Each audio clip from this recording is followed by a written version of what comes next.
નમસ્કાર મિત્રો, સ્વાગત છે તમારું વિડીયોમાં। તમે જોઈ રહ્યા છો દેશ, દુનિયા અને ગુજરાતના તાજા સમાચાર। ગૂગલ પર સર્ચ કરીને ફાસ્ટેગ રિચાર્જ કરનારા સાવધાન, માર્કેટમાં આવ્યો નવો સ્કેમ, ખાતું થઈ જશે ખાલી। નર્મદામાં સ્ટેચ્યુ ઓફ યુનિટીના સાનિધ્યમાં કલાનો સંગમ, 17 રાજ્યોના ચિત્રકારોએ યુનિટી આર્ટ વર્કમાં સર્જ્યા અદ્ભુત ચિત્રો।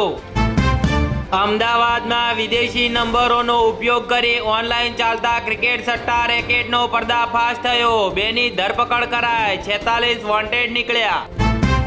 સંસ્કારી નગરી વડોદરામાં શરમજનક ઘટના જોવા મળી, દાદાએ 7 વર્ષની માસૂમ પૌત્રીને અડપલા કર્યાનો આક્ષેપ જોવા મળ્યો, FIR દાખલ કરાઈ। ઇઝરાયલ ઈરાન યુદ્ધથી રાજકોટ અમદાવાદના એન્જિનિયરિંગ ઉદ્યોગને 750 કરોડનો ફટકો લાગ્યો। વડોદરામાં ગેસના ટ્રાન્સપોર્ટેશન માટે બનાવતી ટેન્કમાં ગેરરીતિ, મકરપુરા અને કલકત્તાની 2 કંપની સામે ફરિયાદ નોંધાઈ। જામનગર નજીક સાપર ગામમાંથી દારૂના 336 નંગ ચપલા સાથે એક આરોપી ઝડપાયો। જામનગરમાં ઈટરા ખાતે 2 દિવસીય નેશનલ કોન્ફરન્સ અને ફૂડ એક્સપોનું આયોજન કરાયું। જામનગરમાં ધોરણ 10ની બોર્ડની પરીક્ષામાં આજે ગણિતના પેપરમાં 290 વિદ્યાર્થીઓ ગેરહાજર રહ્યા, કોઈ કોપી કેસ નહીં। જામનગરના વકીલ મંડળના હોલમાં આજે બાર કાઉન્સિલની ચૂંટણી માટેના મતદાનનો પ્રારંભ થયો। જામનગર મહાનગરપાલિકા દ્વારા ટાઉન હોલમાં 2 દિવસીય સેવા સેતુ કાર્યક્રમનો આજથી પ્રારંભ થયો। જામનગરમાં 17 વર્ષીય તરુણ પર હુમલો થયો, પાડોશી સહિત 3 સામે પોલીસ ફરિયાદ નોંધાઈ।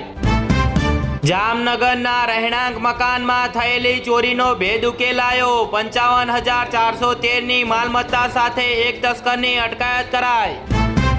જામનગર નજીક દરેડમાં રહેતા વિદ્યાર્થી યુવાનનો માતા પિતા વારંવાર ઝઘડતાથી કંટાળીને ગળા ફાંસા દ્વારા આપઘાત કરાયો।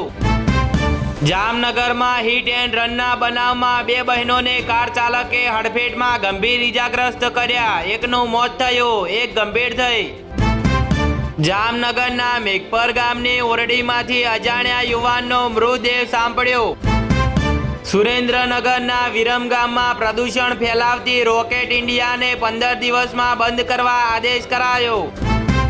ગુજરાતમાં 37 IPS અધિકારીની બદલી, નિર્લિપ્ત રાયની SMCમાંથી વિદાય, રાઘવેન્દ્ર વત્સ નવા અમદાવાદ રેન્જ IGP બન્યા। ઈરાનના કિસ્ટ ટાપુ પર માછીમારી માટે ગયેલા ઉમરગામના 25થી વધુ માછીમારો ફસાયા। આવશ્યક દવાઓની યાદીમાં ગુજરાત સરકારે નવી 150 ઉમેરી, 57 બિનજરૂરી દવાઓ રદ કરી। વડોદરાના ગાજરાવાડીમાંથી બાઇક ઉઠાવગીર પકડાયો, ચોરેલી 2 મોટરસાયકલ કબજે કરાઈ।